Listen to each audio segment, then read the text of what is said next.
platform and onto the giant hissing locomotive.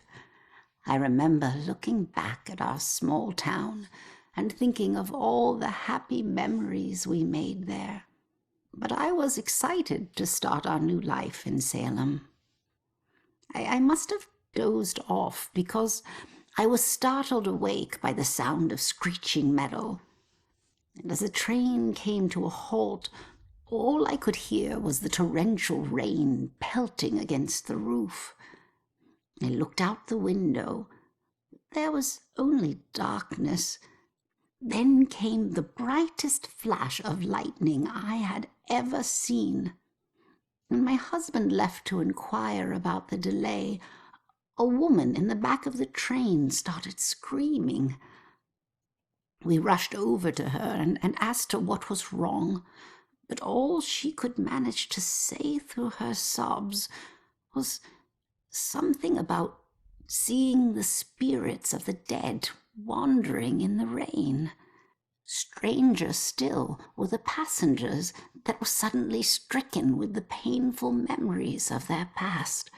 It was at this point that I became truly terrified, so I set out to find Joe. When I reached the cab and still hadn't found him, I was worried.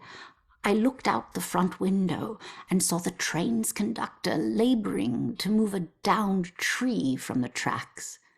And there was Joe, walking up to help. However, instead of grabbing hold of the tree, Joe bent down, picked up a rock, and crushed the conductor's skull with it. When I left the train and ran up to him, I could see that this wasn't the Joe I once knew. Something had taken hold of him, something angry. Then he saw something that terrified him. He dropped the rock and ran off into the woods.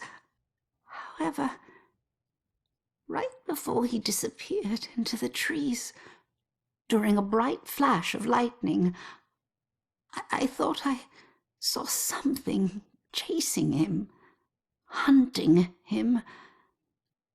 I can only describe it as a ghostly spectre, cloaked in black. But more likely than not, it was just a shadow. The authorities spent days combing the woods for Joe, but he never turned up.